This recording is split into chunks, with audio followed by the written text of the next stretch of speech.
안녕하세요. 책사랑 오스건입니다. 신간혁명 제10권 193페이지부터입니다. 저자는 게다다 이사쿠, 펴낸 것은 화강신문사입니다. 193페이지 신항로. 일본 열도에는 쾌청한 가을 하늘이 높게 펼쳐져 있었다. 장가 동지들의 신심을 제천도 칭찬하며 미소 짓고 있는 듯한 날씨였다. 1965년 10월 9일의 일이다. 이날부터 12일까지 4일간 약 1만 6천 개소에서 달하는 전국의 각 지구 거점에서 손꼽아 기다려온 정본당 건립을 위한 공양 접수가 시작되었다. 공양 접수 시간은 오전 9시부터 오후 8시까지였다. 그러나 첫날인 9일에는 공양 접수 1위를 목표로 이른 시간부터 접수 시작을 기다리는 멤버의 모습을 각지에서 볼 수 있었다. 환희에 찬 동지들의 얼굴은 빛나고 있었다. 정본당은 이윽고 강선유포를 이룬 때에는 어서 말씀대로 본문사의 계단이 된다. 그 정본당 건립을 위한 공양에 참가할 수 있다는 것은 최고의 복운이며 최대의 영예다. 동지는 그렇게 믿고 정성을 다해 공양을 준비해왔다. 정본당 건립 계획을 발표한 것은 지난해 5월 3일이었다. 이날 회장 양호터 신이치는 니치다이 강당에서 실시한 본문의 시대를 향해 출발하는 제27회 본부총회 석상에서 다음 7년간의 목표 중 하나로서 총본산에 정본당을 건립하여 기증하는 것을 발표했다. 이 정본당은 대본전을 안치할 본당으로 이용할 것으로 도다 조세이가 대객전에 이어 건립하도록 유언한 건물이었다. 신이치는 이 정본당의 기초에는 전 세계 한국 평화를 기원하는 의미에서 세계 각국의 도를 수집하여 묻는 것과 함께 5대주, 아시아, 유럽, 아프리카, 오세아니아, 아메리카의 대표적인 특산물을 이용해 장엄하게 건설하고 싶다고 호소했다. 그리고 그 공양 접수 기간을 1965년 10월 12일을 중심으로 4, 5일간 실시한다고 발표했다. 이후 동지는 이날을 목표로 공양 준비를 해왔다. 한편 신이치는 세계 각국의 돌 수집과 건설 자재가 될 5대주의 특산물을 시찰하기 위해 뛰어다녔다. 또 1965년 1월 22일에는 정본당 건설위원회가 설치되어 니타스 법초가 위원장, 부위원장, 위원을 임명했다. 당시 위원회는 위원장을 제외하고 종문에서 20명, 학회에서 30명, 학교 50명, 뒤에 법화강에서 5명이 추가되어 구성되었다. 위원장은 야마모토 신이치, 부위원장은 종문에서 4명, 학회에서 9명이 임명되었다. 제1회 정본당 건설위원회는 2월 16일 총본산 다이세키사의 대강당 회의실에서 개최되었다. 그 석상에서 니타스 법주는 정본당의 의의를 분명히 밝혔다. 그리고 정본당에 대한 가장 중요한 문제는 어느 어본전을 안치할 것인가 하는 점입니다. 중략. 대성인이 니코상인에게 부촉한 이계의 상승에서 국주가 이 법을 세우려면 후지산의 본문사의 계단을 건립해야 할 것이며 어서 1600쪽이라고 말씀하셨습니다만 이 말의 근원은 계단 건립이 목적이라는 것을 밝힌 것으로 광선유포 달성을 위한 위대한 유언입니다. 이 일에 대한 일반적인 견해로는 본문사 안에 계단당을 설치하는 것이라고 생각하고 있으나 이것은 잘못된 생각입니다. 당우, 규모가 큰 집과 작은 집을 아울러 이루는 말, 당우 안에 한 곳에 계단당을 설치하거나 큰 사원 안에 한 곳에 계단당을 설치하는 것은 소승불교의 계율입니다. 소승이나 정문의 계단에서는 그렇게 해왔지만 말법의 계율은 제목의 신앙이 바로 계를 수지하는 것입니다. 다시 말해 대어본전이 계시는 곳이 그대로 계단인 것입니다. 따라서 본문사 건립의 계도 계단의 어본전을 특별한 계단당이 아닌 본당에 안치해야 합니다. 그러므로 106개 초에는 3개의 비법 건립의 승지는 후지산 본문사 본당이니라 어서 867쪽 이라고 대성인의 말씀이 분명히 상전되어 있습니다. 또 같은 106개 초의 부분에 니코 적적 상승의 만다라를 가지고 본당의 정본전으로 해야 할지니라 어서 869쪽이라고 명확히 밝혀져 있습니다. 따라서 오늘날에는 계단의 어본전을 정본당에 안치하고 이것을 참배하는 것이 올바른 것입니다. 단 말법인 오늘날 아직 방법의 사람이 많으므로 광선유포를 실현했을 때 공개하는 것입니다. 말하자면 대성인의 유명인 본문사의 계단은 특별한 계단당을 세우는 것이 아니고 대어본전이 계시는 본당이 그대로 계단이 되고 정본당만이 그 계단의 대업원전에 안치할 것이라는 것입니다. 이에 니타스 법師는 정본당은 광선유포의 그때에는 계단이 되는 건물이고 그 건립의 실질적인 계단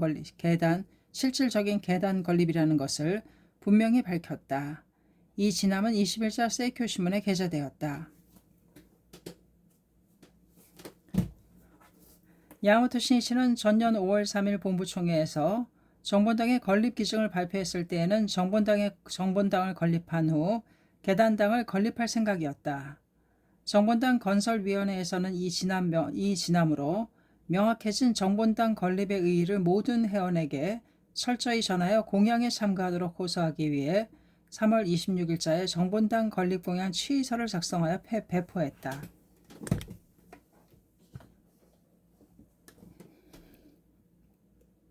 취의서에는 제1회 정본당 건립위원회에서 니타스 법치의 설법을 들어 정본당 건립은 실질적인 계단 건립이며 광선유포의 달성이라는 것을 명확히 밝히고 다음과 같이 호소하고 있다. 정본당 건립의 의의는 참으로 심심하고 그 공양에 참가할 수 있는 우리의 대보고는 무엇에도 비유할 수 없는 것이라고 생각합니다. 여기에 승속일치하여 이 장거를 달성하고자 하는 바입니다.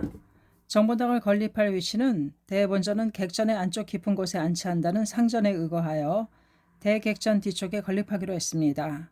근대 건축의 진수를 모아 자재는 5대륙의 특산물을 사용하며 세계 각국의 돌을 모아 초석으로 하고 앞청원에는 용출천소의 뜻에 어울리는 거대한 분수도 만들기로 했습니다. 그야말로 세계를 대표할 대단한 건축이 될 것입니다. 그리고 그 공양은 금년 10월 12일 계단의 대업원전 건립의 길이를 택하여 10월 9일부터 4일 동안 실시하고자 합니다. 정본산에 건물을 지어 공양하는 것은 이것이 마지막 기회가 될 것입니다. 천재 이루란 이것을 말합니다. 말법 만년뿐 아니라 미래까지도 인류를 구제하기 위한 대업원전을 안치할 이 정본당 건립이라는 대사업에 참가한다는 것은 영원한 긍지이자 대복운입니다. 원컨대 각자의 신심에 정성을 다하여 전원이 이 영예로운 대업에 참가하기를 바라는 바입니다. 취의서를 손에 든 동지들의 감격은 헤아릴 수 없이 컸다. 우리 손으로 본문의 계단이 될 정본당을 건립할 수 있게 되었다. 노력하고 또 노력하여 최고의 공양을 하자. 이것이 동지들의 결의였다. 정본당 건립 공양 시의서와 함께 회원들의 요청도 있어 모든 회원에게 총본산과 후지의 사진을 붙인 입체적 모형의 푸른색 저금통도 배포했다. 진심으로 보훈하고자 하는 동지들은 기쁜 마음으로 용기를 내어 공양을 위해 저금에 힘써갔다. 이 1965년은 전쟁이 끝난 후 가장 불황이 심한 해였다. 새해부터는 다이니치 기계제작소, 일본 섬유공업 등 중견 기업이 연이어 도산하는가 하면 3월에는 산요특수제강이 파산했다. 전후 최대 규모라고 불리는 도산이었다. 또 도쿄증권거래소 제1부, 제2부 상장 기업의 9월 결산에서는 수익 증가율 1% 정도, 수익 감소율은 20%를 넘어 전후 최악의 결산이었다. 기업의 사업 모집 수도 격감하여 취직난이 심각했다. 게다가 불황 속에서도 연간 소비자 물가는 전년 대비 7.6%의 상승률로 물가가 계속 상승하여 사람들의 생활을 더욱 압박했다. 그런 가운데 모든 회원이 전력을 다해 정본당 공양에 참여할 수 있도록 학회본부로서는 가능한 회원들에게는 부담을 주지 않기 위해 최선을 다했다. 각 지역의 회관을 건설하는데 지출이 증가하여 본부의 재정은 어려웠지만 절약도 절약하여 다른 비용의 지출을 최소한도로 줄여갔다. 호평을 받았던 영화 세이쿄 뉴스 제작도 이해 5월 제40호를 끝으로 잠시 중단하기로 했다. 하지만 격심한 불황의 찬바람 속에서도 동지들의 공양에 대한 의지는 뜨거운 불길이 되어 점점 거세게 타올랐다. 정본당은 사실상 본문의 계단이다. 그 공양에 참가할 수 있는 천재 이루의 기회다. 무로마치 시대나 에도 시대에 태어났다면 이런 기회는 만날 수 없었다. 이렇게 큰 복운이 없다. 경기가 나쁘다고 하여 질 수는 없다. 나는 힘든 시기이기에 더욱 열심히 할 생각입니다. 석전시대의 수달장자도 대성인 시대의 난조 도큐미스도 모두 목숨까지도 아끼지 않고 공양했습니다. 그렇기 때문에 진심 어린 공양이라고 할 수 있는 것 아니겠어요? 나도 신심의 정성을 다하여 후회 없는 공양을 하고 싶어요. 이렇게 결의를 이야기하며 각자가 최대한의 목표를 세우고 기쁨에 넘쳐 최선을 다해 공양에 도전했다. 동지들의 공양에는 신심에서 우러나온 정성 어린 마음이 넘쳐 흘렀다. 공양을 위해 술, 담배도 뚝 끊은 장년부도 있었다. 덕분에 건강이 상당히 좋아졌습니다. 라고 말하는 부인의 목소리도 기쁨에 들떠 있었다. 또 어린아이의 옷도 직접 만들어 입히며 생활비를 아껴 공양에 참가한 부인도 있었다. 또 신문 배달을 하여 공양금을 모은 고등학생, 부모에게 받은 용돈을 모아 공양에 참가하는 초등학생도 있었다. 어느 곳에서나 검소한 몸차림으로 100엔짜리 동전을 비롯하여 10엔짜리 동전, 1엔짜리 동전으로 꽉 찬 저금통을 소중히 안고 공양하러 온 사람도 볼 수 있었다. 거기에는 금액의 많고 적음으로 헤아릴 수 없는 진실한 마음이 빛났다. 묵직한 그 무게는 닭이 찬 신심의 무게였다. 후쿠오카현에서는 약 40km나 되는 거리를 자전거로 3시간이나 걸려 공양하러 온 10대의 세 남매가 화제가 되었다. 공양을 접수하는 곳까지 왕복 교통비를 절약하여 그 돈까지도 공양하려 했던 것이다. 지역에 따라서는 10km, 20km를 걸어서 오는 경우도 드문 일은 아니었다. 도야마현에서는 히가시토 나미군의 고카야마에서 26명의 멤버가 배를 타고 쇼강을 따라 내려와 이나미마치에 있는 회관까지 찾아왔다. 스시마에서는 공양을 하기 위해 나룻배를 타고 온 광경도 볼 수 있었다. 공양에 참가하기 위해 노력해온 멤버의 환희가 폭발한 것은 공양을 접수하기 전 5일 전인 10월 4일자 세교신문 일면에 정본당의 정면 조감도가 발표되었을 때였다. 지면에는 세기의 정본당 구상도라는 머리기사와 함께 일면 상단에 조감도가 실려 있었다. 좌우로 크게 현관홀이 펼쳐지고 정면 후방에는 기둥을 겸한 탑이 솟아 있으며 그 좌우에는 후지산 모양을 한 지붕이 이어져 있었다. 설명에는 이 탑의 높이는 대객전의 약 2배에 달하는 66m로 총본산의 제66세인 니타스 법주 시대를 뜻하는 것이라고 한다. 또 정면의 폭과 뒤쪽 끝 부분까지의 거리는 모두 약 100m나 되었다. 조감도의 근대적이고 웅장하며 아름다운 모습에 모두가 감탄했다. 이 기사를 접한 회원들은 정본당 건립을 가슴으로 실감할 수 있었다. 자신들이 이 대전당을 세운다고 생각하자 누구나 할 것 없이 기쁨에 넘쳤다. 커다랗게 뽑은 정본당의 정면 조감도는 대부분의 접수 장소에 붙여졌다. 궁전이나 사원과 같은 장대한 건축물은 전 세계에 많이 있지만 이 정본당은 민중의 힘으로 건립한 민중이 세우는 계단이라는 긍지가 동지들에게는 있었다. 10월 9일부터 4일 동안 실시한 공양 접수는 10일 오후 8시 환희 속에 무사히 종료되었다. 야마토 신시는 14일에 정본당 건설위원회의 부위원장 회의를 개최하여 공양 접수에 관한 경과 보고를 했다. 이어서 15일에는 다이사키사에 등산하여 니타스 법수를 만나 공양에 대해 상세하게 보고했다. 그리고 17일 10월 본부 간부회를 맞이했다. 간부회에서는 가장 먼저 야마토 신시 회장이 등단하여 정본당 공양에 대한 감사 인사와 보고를 했다. 정본당 건립을 위해 이번에 실시한 공양에는 800만 명이 넘는 많은 분들의 진심 어린 공양으로 목표를 훨씬 초과하였습니다. 정말 감사합니다. 그 결과로 승려 사족 동심회가 1억 5,787만 8,265엔, 법화강이 3억 1,382만 162엔, 창가학회가 350억 6,430만 5,882엔으로 총액 355억 3,600만 4,309엔이 모금되었음을 상가 보고드리는 바입니다. 감탄의 소리와 함께 큰 박수가 울려 퍼졌다. 모든 것이 신심의 승리이고 단결한 민중의 힘이 만들어낸 결실이었다. 당시 학예본부에서는 정본당 건립을 위해 30억 엔을 공양 목표로 정하고 있었다. 그것은 도다 조세이가 이전에 정본당 건설은 30억 엔의 비용을 가지고 하라는 유언을 남겼기 때문이다. 그러나 더 많은 사람들을 수용할 수 있도록 건설하라고 생각하자 정본당의 규모를 최초의 구상보다 2배로 늘릴 수밖에 없었다. 그만큼 거설 비용도 더 들었을 뿐만 아니라 도다의 생존 시에 비해 물가도 큰 폭으로 올라 있었다. 하지만 동지들의 진심 어린 공양은 당초 목표의 10배를 넘어선 것이다. 이것으로 금전적으로 아무런 걱정 없이 최고의 건물을 건설할 수 있게 되었다. 신실은 말을 이었다. 더욱이 해외에서는 11월 22일부터 15일까지 4일간 공양을 접수하기로 되어 있습니다. 그 결과는 11월 본부간부에서 발표하겠습니다. 이어서 공양 봉정 순서에 옮겨져 신이치가 그 목표를 읽어내려갔다. 그리고 연단 앞에 선 니타스 법주에게 3방 빈 앞에 곡물을 받쳐 올리는 소반에 얹은 목록을 신이치가 내밀자 법주는 제목 삼성을 하고 이것을 받아 수서 승낙서를 낭독하고 신이치에게 건네주었다. 곧이어 니타스 법주의 인사가 이어졌다. 방금 들으신 대로 누구도 상상하지 못할 만큼 많은 금액의 공양을 받았습니다.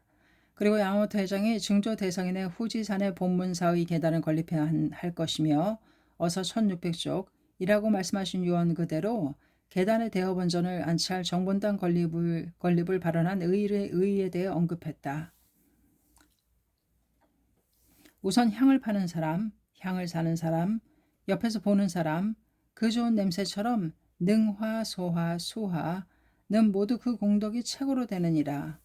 는 말을 인용하여 공양을 발언하고 모두에게도 공양 발언을 이루게 한 야마모토 회장은 능화이고 공양에 참가한 학회원, 법화강원, 사족은 소화라고 말했다.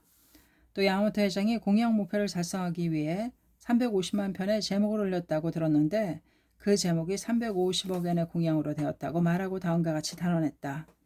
예로부터 발언한다. 대원을 세운다고 하는 것은 그 행의 대부분을 이루었다고 들었습니다. 지금 350억 엔의 공양으로 정본당 건립은 이미 그 대부분을 성취한 셈입니다.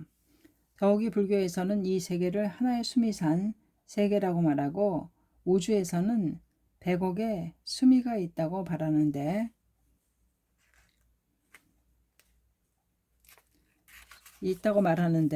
지금 정본당의 한 공양은 100억의 수미와 같은 사람들에게 공덕을 베푸는 것이 된다고 강조했다. 그리고 그것은 정본당의 대여본전을 안치하고 받들어 남묘호랭개교라고 신심하는 곳에 반드시 우주 제천에 그 공덕이 미치기 때문이라고 진함했다. 또 니타스 법주는 이 공양금 전액을 정본당 건립 및 광선유포 달성을 위한 사업이나 설비 등에 사용할 것을 야마모토 회장에게 위임하고 싶다고 말하고 인사를 맺었다. 이에 법주는 야마모토 신이치에게 위임장을 전달했다.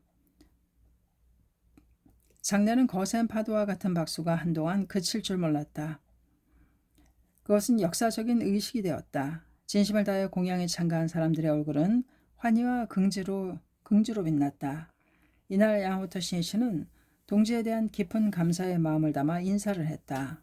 니시렌 대성인의 유명인 본문계단의 건립을 700년이 지난 우리 시대에 우리 손으로 우리의 공양으로 사실상 달성하게 되었습니다. 진심으로 축하합니다. 대지를 흔드는 듯한 큰 박수가 터졌다. 이만큼 훌륭한 공양을 이루었으므로 우리는 틀림없이 대복원을 쌓았다고 확신합니다. 공양의 공덕은 어서의 엄연히 기록되어 있습니다. 만약 광선유포를 위한 공양을 하여 어서 말씀대로 확실한 증거가 나오지 않는다면 불법은 거짓이 됩니다. 또 그렇게 힘이 없는 본전님이 아닙니다. 그에 관한 것은 지금까지의 체험을 통해서 여러분이 가장 잘 알고 있으리라 생각합니다. 우리는 절대적인 복운을 확신하고 성공했다고 생각해서 방심하지 말고 다음 목표를 향해 화기애애하게 즐겁게 명랑하게 전진해 가지 않겠습니까? 또 공양은 금액의 많고 적음이 아니라 그 사람의 진심입니다. 본전님은 그것을 모두 조람하고 계십니다. 공덕도 그 신심의 일념으로 결정됩니다. 따라서 누가 얼마나 공양을 했다는 등 금액에 대해 이러쿵저러쿵 하거나 그것을 경솔하게 말하는 것은 잘못된 것이라고 말씀드리고 싶습니다. 신실은 그리고 공양에 참가한 모든 사람들에게 니타스 법주가 기념으로 수주보를 증정한다는 것을 전하고 이렇게 말음해줬다.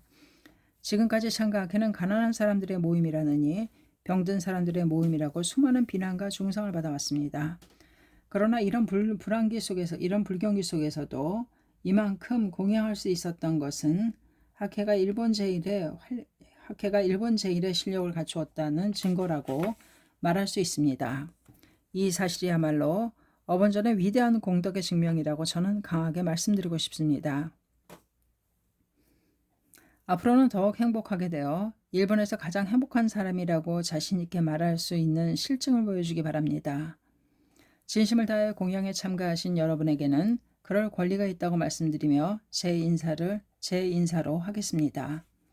공양의 대환희 속에서 본부간부에는 막을 내렸다. 본문의 계단이 되는 정본당 건설을 향한 톱니바퀴는 힘차게 돌기 시작했다. 그리하여 각 방명에 1967년 7월 12일에 건립 발언식 기공식을 가졌다. 준공식은 5년 후인 1972년 10월 1일에 거행되었다.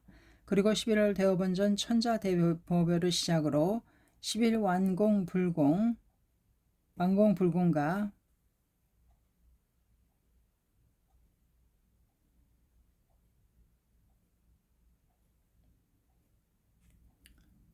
그리하여 이 정문당은 1967년 10월 11일에 건립 발언식을 가졌다. 준공식은 5년 후인 1972년 10월 1일에 거행되었다. 그리고 11월 대업원전 천자대법요를 시작으로 12일 완공 봉고대법요, 13일 법정 용출 천수대법요, 14일 낙성대법요, 15일 세계평화기원대법요, 세계평화문화제 등 대환희 속의 연일 경축 행사가 성대히 거행되었다. 정보당의 니타스 법제의 진함에 따라 누구나 본문의 계단이라고 믿어 의심치 않았다. 그러므로 미적으로도 인류의 유산으로 영원히 남을 수 있는 최고의 건물을 만들자고 건축기술의 진수를 보아 설계하고 건설했다. 그런데 니타스 법주가 돌아가신 다음에 제67의 법주가 된 아베 니켄이 정본당을 완성한 뒤 18년이 지난 1991년 1월 갑자기 정본당에 대한 종국 구경의 의의가 있어 사회 계단이 아니다라고 말한 것이다. 게다가 정본당을 본문의 계단으로 한 것은 당시 학회 회장이었던 야마모토 신이시의 독단이었던 것처럼 말하기 시작했다. 이것은 명확히 니타스 법주의 진함을 뿌리째 뒤집는 발언이었으며 학회원뿐만 아니라 법화 강원에게도 승려 사족 종심회 멤버에게도 사기나 다름없는 배신이었다. 학회원은 모든 니타스 법주의 진함에 따라 정본당이야말로 본문의 계단이라고 믿기 때문에 먹을 것도 아끼며 최선을 다해 공양에 참가했던 것이다. 더욱이 니케는 1998년 4월에 갑자기 대업원전을 정본당에서 봉안전으로 천자하고 놀랍게도 정본당 파괴를 발표했다. 그리하여 노후화 등의 이유를 들어 마침내 6월에는 800만 신도의 진심을 짓밟고 정본당을 해체하기 시작했다. 광선유포에 크게 공로한 창가학회를 질투하여 저지른 소행이라고 할 수 있다. 또 만심과 강한 자기가시욕 때문에 선사 니타스 법주의 존귀한 사적을 모두 파괴하고 싶었던 것이다. 틀림없이 천마로 변한 모습이며 두파작칠분이라는 광란의 모습이며 그 죄는 무간지옥을 면할 수 없을 것이다. 한편 정본당은 파괴되었어도 연조 대성인의 유명을 성취하고자 공양에 참가한 동지들의 정성어린 신심은 영원한 복운이 되어 자신을 장엄하게 장식해 갈 것은 절대 틀림없었다. 그것이 불법의 엄한 인가이법이다. 10월 본부간부의 다음 날인 19일에 야마모토 신씨는 정본당의 자재구입과 현지 회원을 격려하기 위해 유럽으로 떠났다. 방문 국가는 프랑스, 서독, 이탈리아, 포르투갈 4개국이다. 이번 방문에는 부의사장인 아키즈 케이스케, 오카다 이테스, 니시야마 분지 등과 부인부를 대표하는 부부인부장인 오카다 이쿠에, 하루키 후미코, 그리고 신씨 아내인 미네코가 동행했다. 출발 전에 있는 회의에서 신씨는 동행하는 멤버들에게 말했다. 이번 방문에서는 문화교류를 적극적으로 추진해가자. 세계평화의 추진은 불법자의 사명이다. 그 평화의 견고한 초석이 바로 민중과 민중의 마음을 하나로 잇는 것이라고 나는 생각한다. 그리고 민중의 마음을 하나로 이어 상호 이해를 앞당기는 것이 문화교류다. 국내에서는 민주음악협회의 약칭 민음의 활동도 궤도에 올라섰으니 이제 세계를 무대로 본격적인 활동을 개시할 수 있는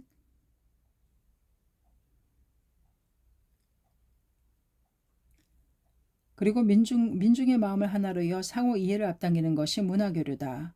국내에서는 민음의 활동도 궤도에 올라섰으니 이제 세계를 무대로 본격적인 활동을 개시할 때가 왔다고 해도 좋을 것이다. 이 제안을 받고 동행할 멤버들은 문화교류의 제1보를 새기겠다는 결의로 여행을 떠났다. 일행이 프랑스의 파리에 도착한 것은 현지 시간으로 20일 오전 9시 반이 지나서였다. 신이치는 먼저 호텔로 가 그곳에서 유럽 본부장인 가와사키 에이지와 유럽 조직을 확충하기 위해 회의를 했다. 이날은 오후부터 유럽 사무소에 개소식이 예정되어 있었다. 사무소라고 해도 가와사키 부부의 자택이다. 지금까지 한 칸짜리 아파트에 살고 있던 가와사키가 직장에 있는 콜레주 두 프랑스에서 그다지 멀지 않은 파스칼 거리로 인접한 두 칸짜리 아파트로 이사하게 되어 그곳을 사무소로 이용하기로 한 것이다. 신지 일행이 가와사키 아파트에 도착했을 때에는 이미 대표 멤버로 발 디딜 틈도 없었다. 일행이 일본에서 모시고 온 대원전을 봉개하고 신이치의 도사로 엄숙히 근행을 했다. 일본어를 모르는 멤버도 있었지만 근행 소리는 멋지게 화음을 이뤘다. 멋지게 화음이 맞았다. 근행을 마치자 신이치는 말했다. 오늘은 축하합니다. 작지만 유럽에 사무소가 생겼다는 것은 대단히 큰 전진입니다.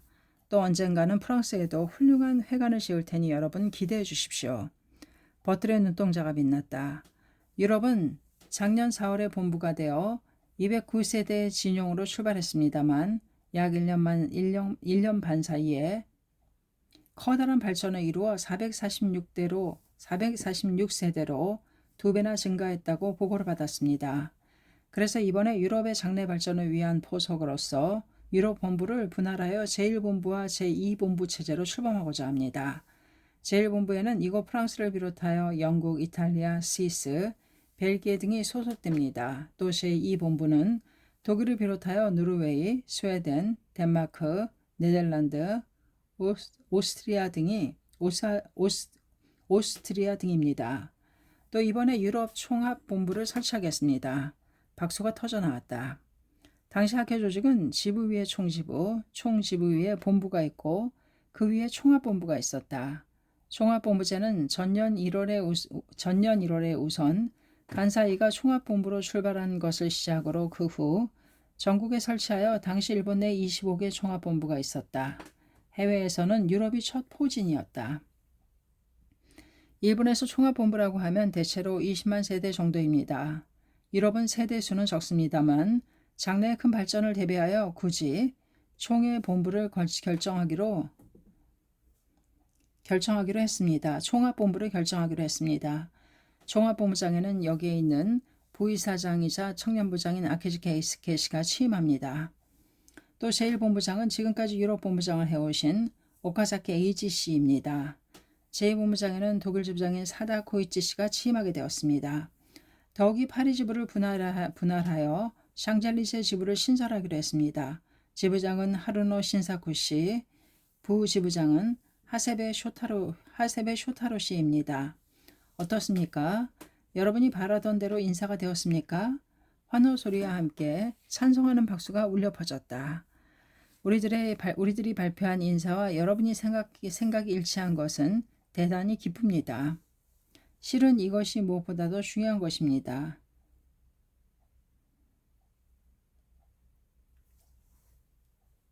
가령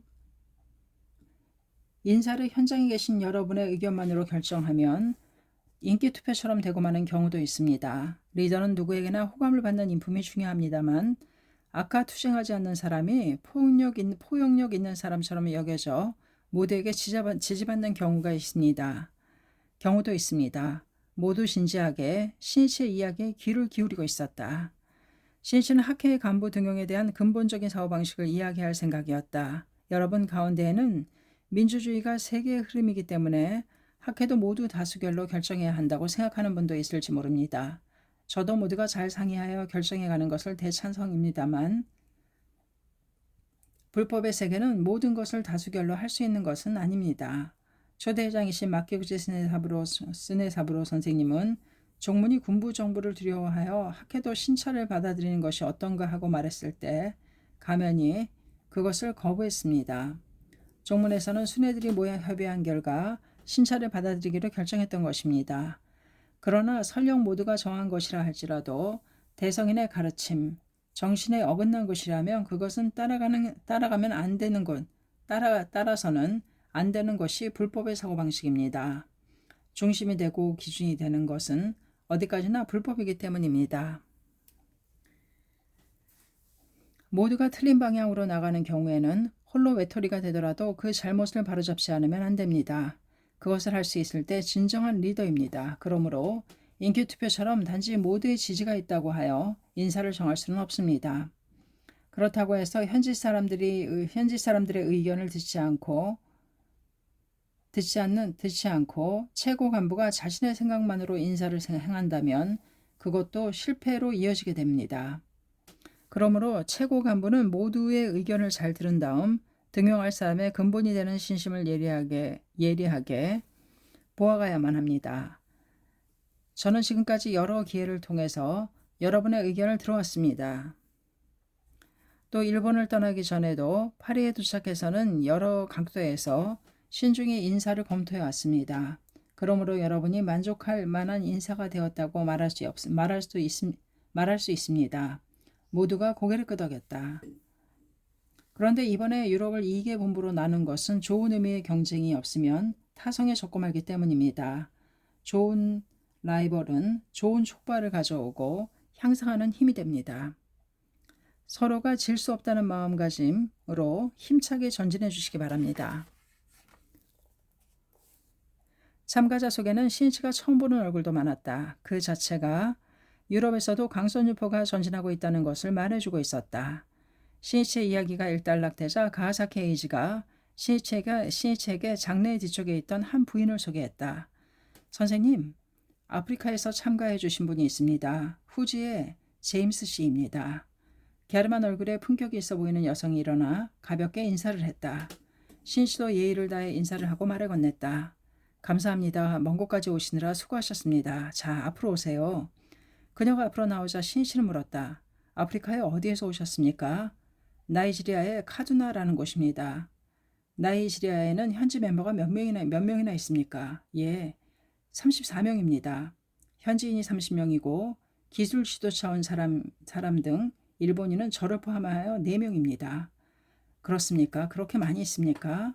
신이치의 말에는 깊은 감개가 넘치고 있었다. 그는 5년 전에 뉴욕의 유엔 본부를 방문하여 유엔 총회위원회나 본의회를 방청했을 때 독립한 지 얼마 안 되는 아프리카 여러 나라의 젊은 대표들이 생기발랄한 표정으로 의견을 발표하던 광경이 잊혀지지 않았다. 강대국의 지도자에게서 흔히 볼 수 있는 거만함이나 교활함은 조금도 느낄 수 없었다. 정신한 기운과 함께 자신감과 긍지로 꽉 차 있었다. 신씨는 그때 21세기는 아프리카의 세기가 되리라는 것을 직감했다. 그 아프리카에도 지용의 보살이 휴전하여 광선유포의 흐름이 만들어지는 것이 신씨는 기뻤다. 그것도 34명이라고 하면 충분히 광포를 추진해 가는데 큰 힘이 될 수 있는 수였다. 신씨는 후지의 제임스가 해외로 가게 된 경위와 아프리카의 활동 상황을 물었다. 그녀는 1957년에 우인의 권유로 입신했다. 이후 여자부로서 진지하게 활동에 힘써왔다. 2년 전에 항공사의 매니저인 영국인과 결혼하여 영국의 버밍엄에서 신혼생활을 시작했다. 런던에 에이코 리치라는 멤버가 있다는 소식을 들은 후 후지에는 곧바로 그녀와 연락을 취하고 런던으로 만나러 갔다. 영국에는 남편 이해의 지인도 없고 말도 그다지 통하지 않는 후지에게 에이코의 존재는 커다란 마음의 지주가 되었다. 결혼한 지 반년 정도 지났을 무렵 후지의 제임스는 남편의 일 관계로 나이지리아로 옮겨가게 되었다.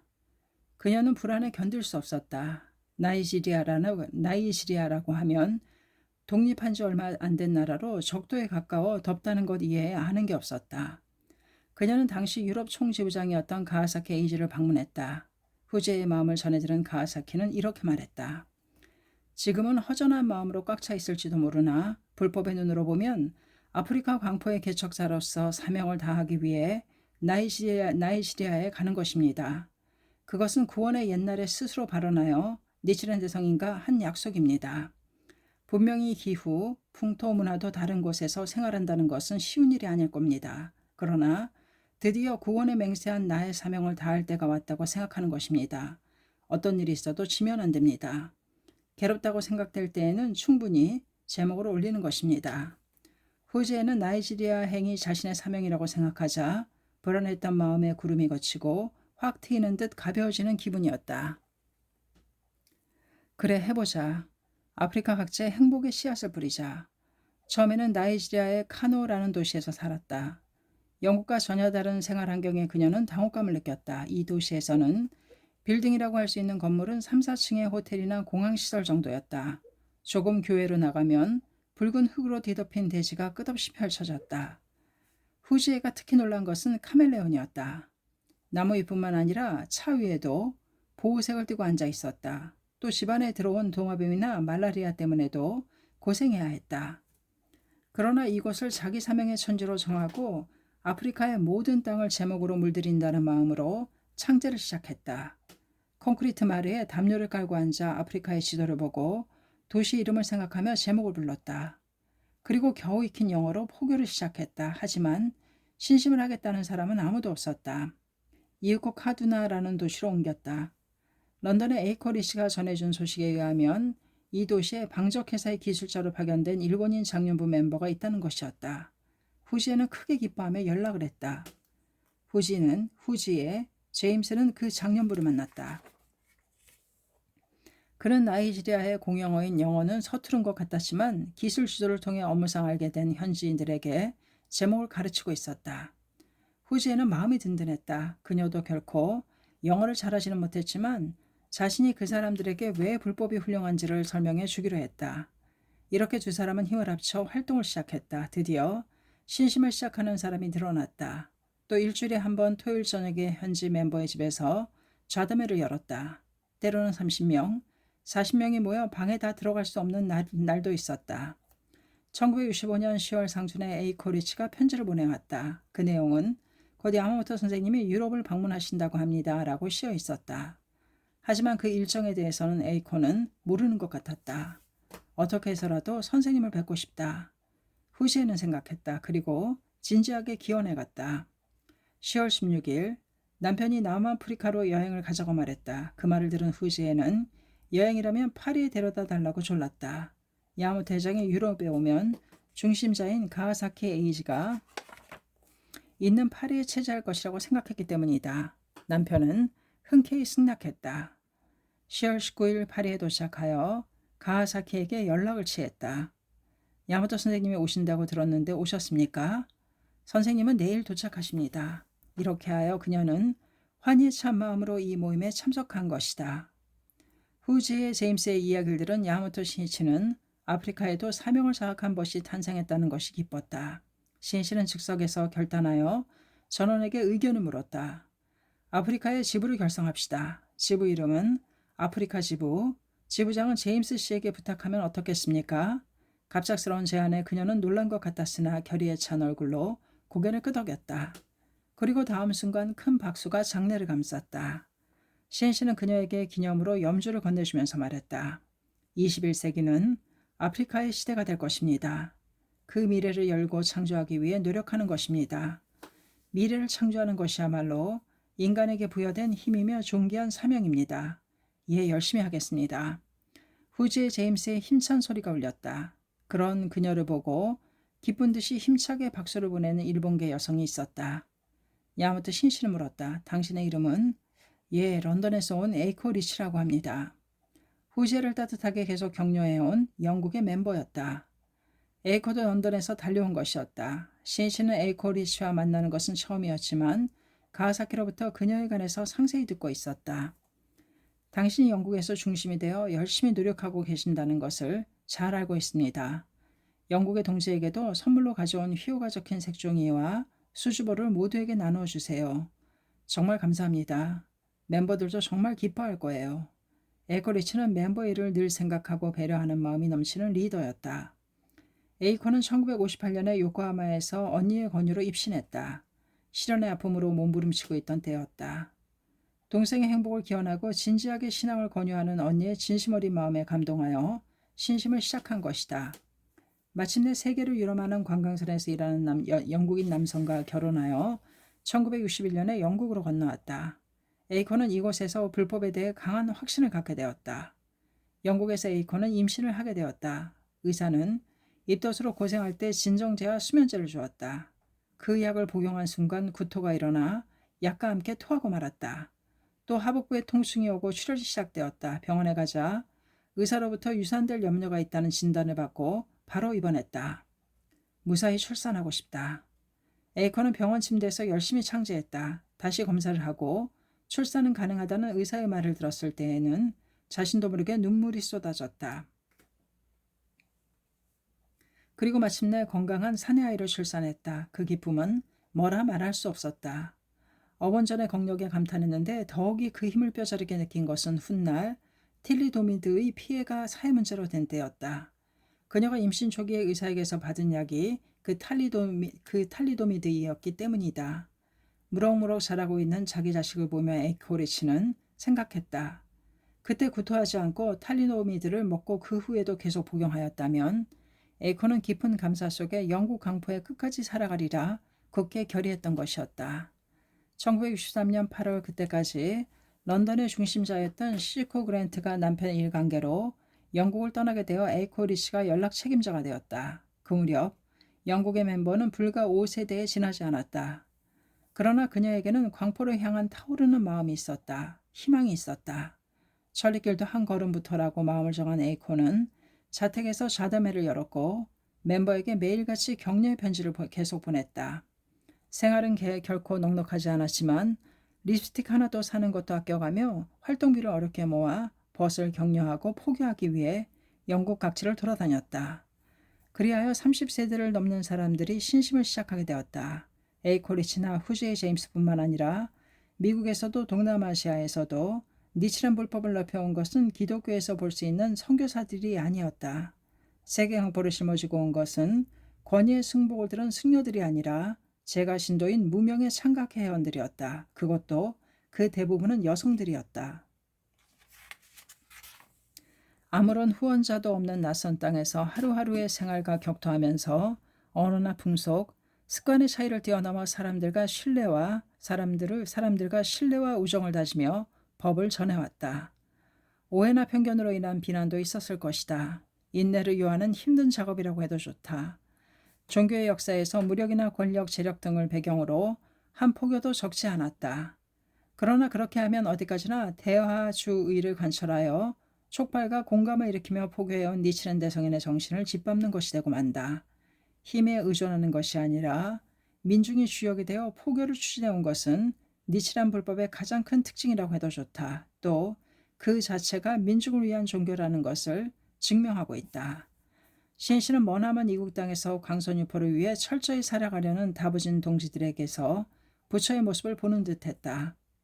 그는 이어서 참석자의 질문에 답하면서 존경과 찬탄의 마음을 담아 있는 힘을 다해 격려를 보냈다. 파리에서 야마토 신씨는 장차 회관이 될 건물을 둘러보고 분주하게 정본당의 자재나 비품을 시찰하러 다녔다.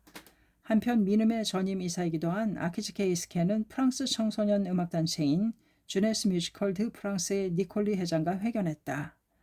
민중의 뿌리를 둔 문화, 음악운동을 더욱 추진해가기 위해 모든 단체에게 배운다는 마음으로 교류를 확대하고자 했던 것이다.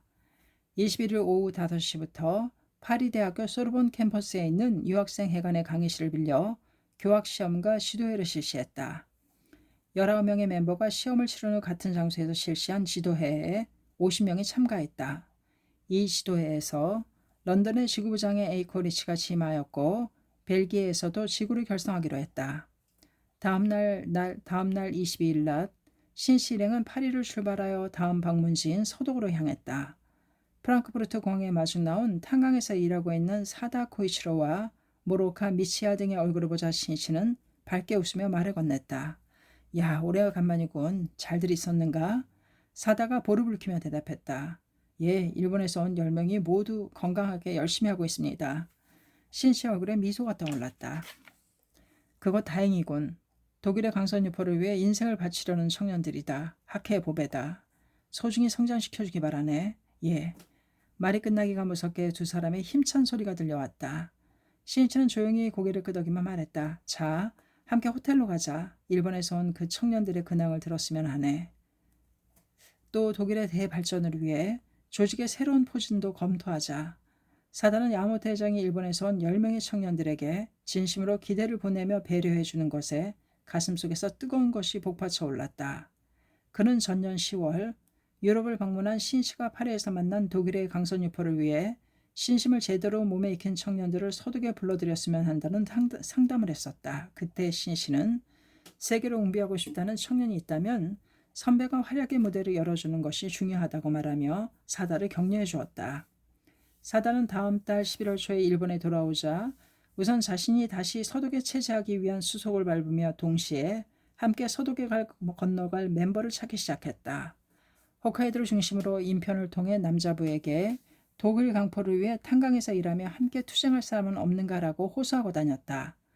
독일에 가는 멤버의 취직에 대해서는 사다가 일하고 있던 카스트로 프라우크셀 시의 탄광에서 일할 수 있도록 모로오카 미치아가 손을 쓰고 있었다. 일손이 부족한 서독의 탄광에서는 취직을 희망하는 사람을 대환영했다. 또 1965년 3월에는 모로오카도 일본에 돌아왔다. 사다 일행의 호소에 부응하여 십수명의 청년이 지원했으나 최종적으로 10명의 멤버가 결정되었다. 그 가운데 최연장자는 사포로에서 자동차 정비를 하고 있던 오가치 히사조라는 32세의 청년이었다. 그는 3년 전에 결혼식을 올리기 위해 준비해왔으나 결혼식 직전에 약혼자가 복통으로 괴로워하기 시작했다. 병원에서 검사한 결과 복부에 악성 종양이 있다는 진단을 받았다. 종양이 큰데다가 몸도 현저하게 쇠약해져서 수술이 불가능하다는 것이었다. 그 약혼자가 병원에서 알게 된 학회원에게 불법 이야기를 듣고 신심을 하고 싶다고 말을 꺼냈다. 오가치는 종교에는 관심이 없었지만 가장 사랑하는 사람을 위해서라면 자신도 함께 입신하기로 했다. 1963년 1월의 일이다. 그날부터 남자부가 근행을 가르치러 와주었다. 매일매일 자신을 위해 한겨울의 엄동설안에도 4km의 길을 자전거로 타고 와주는 모습에 그는 감동했다. 하지만 얼마 지나지 않아 약혼자는 타계했다. 가족이 지켜보는 가운데 맞이한 편안한 죽음이었다. 오가치에게는 너무나도 큰 슬픔이었다. 신심의 목표도 잃고 학회 조직에서 멀어지기 시작했다. 그런 자신을 걱정하여 학회 선배가 발이 닳도록 찾아와 격려해 주었지만 적극적으로 신심할 마음이 없었다. 어느 날 오가치는 교통사고를 일으키고 만다. 생명에는 별 지장이 없었으나 차가 뒤집혀 대참사를 초래할 수 있는 사고였다. 구원받았다는 마음과 함께 그것이 신심에서 멀어져서는 안 된다는 경종처럼 느껴졌다. 오가치 히사조는 다시 한번 진지하게 신심을 해보기로 마음먹었다. 이후 착실하게 학회 활동에 힘썼다. 또 불법의 생명론을 배우는 가운데 죽은 약혼자의 추선을 위해서라도 강성한 신심을 관철하여 광선유포에 끝까지 살아가겠다는 결의가 생기기 시작했다. 오가치는 세이쿄 신문 등의 기관지를 통하여 해외에서 활약하는 동체 체험을 눈으로 접할 때마다 자신도 세계 강포에 진력하고 싶다는 생각을 하였다. 1965년 봄 소속한 조직의 선배가 그의 집을 찾아왔다. 사실은 지금 서독의 탄광에서 일하고 있는 사다 코이치로라는 사람이 홋카이도 본부에 와 있다.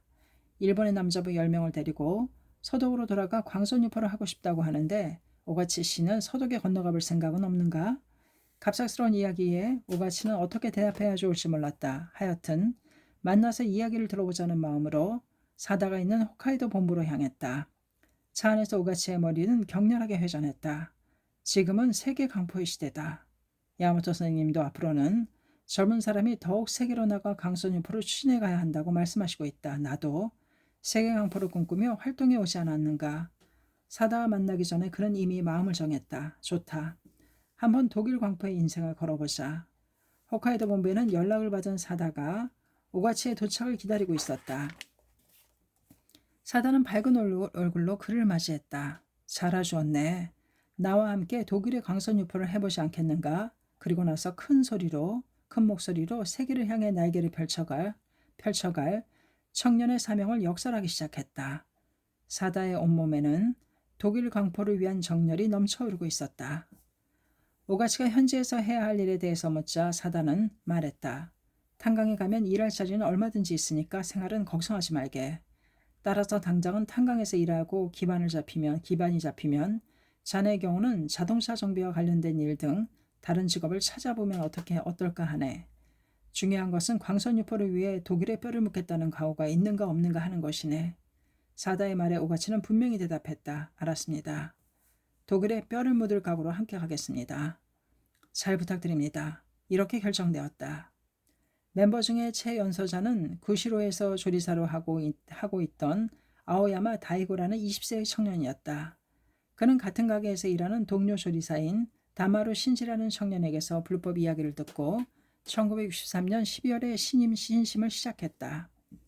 두 사람은 함께 학회 활동에 힘썼다. 그리고 야마토 회장이 쓴 대백년화 권도원에 청년이여 세계 지도자이여라를 읽고는 반드시 세계로 옹비하고자 서로 말해왔었다. 구시로에는 예전에 사다 코이치로가 일했던 탄광이 있어 현지 조직의 사람들은 사다에 대해서 잘 알고 있었다. 독일 강부의 개척자가 된 사다는 구시로 동지들의 자랑이었고 아오야마의 다마루도 지구 사람들에게서 몇 번이나 사다에 대한 이야기를 들었다. 두 사람은 그런 사다가 함께 서독에 가서 광선 유포를 위해 노력할 멤버를 찾고 있다는 이야기를 선배 간부에게서 들은 것이다. 아오야마와 다마루는 꼭 서독에 가고 싶었다. 망설임은 없었다. 두 사람은 사다를 만나 필사적으로 호소했다. 독일에 데려가 주십시오. 세계 강포를 위해 투쟁하고 싶습니다. 그러나 독일에 가게 되면 고생이 많을 것이다. 독일 강포에 인생을 걸겠다는 각오가 되어 있는가? 곧바로 힘찬 대답이 되돌아왔다. 물론입니다. 광포를 위한 인생이라고 정했습니다. 사다도 두 사람의 마음가짐에 감동을 받았다. 그리고 두 사람의 서독행은 결정되었다. 사포로에 오는 오사나이 코사쿠라는 청년도 야마토 회장의 청년이여 세계의 지도자이여라를 읽고 오체에 전류가 흐르는 것을 느꼈던 한 사람이다. 오사나이는 결의했다. 좋다. 나도 강선유포를 위해 해외로 나가자. 그날부터 오사나이는 3년 이내에 해외로 옹비하겠다는 결의로 열심히 기원하기 시작했다. 사다가 서독에 건너갈 멤버를 찾고 있다는 것을 들은 그로부터 1년 뒤의 일이었다. 오사나이는 야간 대학에서 제2외국어로 독일어를 공부했기에 독일에 친근감이 있었다. 이것은 어번전이 주신 기회임에 틀림없다. 내가 희망해온 것은 바로 이것이 아니었던가. 오사나이는 뜰 듯이 기뻤다. 그리고 사다를 만나 서독행을 강하게 호소했다. 서독에 하게 된 멤버들은 한결같이 광선유포를 위해 끝까지 살아가겠다고 굳게 결의하고 있었다.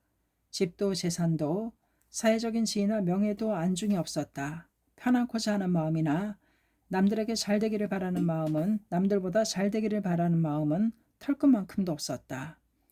불법의 엄연한 법리에 비추어 인간으로서 어떻게 살아가야 할 것인가를 사색한 끝에 인류의 행복과 평화를 실현하는 광선유포야말로 인간이 가야 할 최고의 길이라는 결론을 내리고 광포의 인생을 바치겠다고 굳게 결의한 것이다. 그것은 그들만이 아니라 많은 창각의 청년들의 마음이기도 했다. 눈앞에 놓인 자기만의 작은 행복을 찾기에 급급해하고 있는 인간은 그 정신의 숭고함을 결코 헤아릴 수 없을 것이다. 니시는 대성에는 이렇게 말씀하신다. 물고기는 목숨을 아끼는 고로 연못에 사는데 연못이 얕은 것을 한탄하여 연못 바닥에 구멍을 파고 살지만 미끼에 속아 낚싯바늘을 삼키고 어서 950쪽. 이것은 유명한 사도어서의 한 구절이다. 물고기는 자신의 몸을 지키기 위해 연못바닥에 구멍을 파고 살고 있는데 미끼에 속아 낚시에 걸려들고 만다는 어리석음을 말씀하시고 있다. 그리고 다음과 같이 지적하시고 있다. 사람도 또한 그와 같아서 세상의 얕은 일에는 신명을 버리면서도 대사인 불법 등에는 버리기가 어려운 거로 부처가 되는 사람은 없느니라. 어서 956쪽. 생명은 그 무엇에 비할 수 없이 존엄하다.